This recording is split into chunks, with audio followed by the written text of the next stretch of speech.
एक बंदा भाग के गेट खुला तो भाग के जगह हाथ मारी और खाए की जगह आज बड़ी खाई जगह बड़ी कोई खत्म हो गया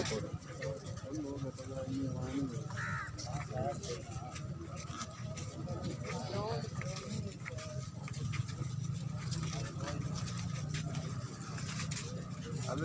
जिन्हें आदमी अंदर चले गए इन्हें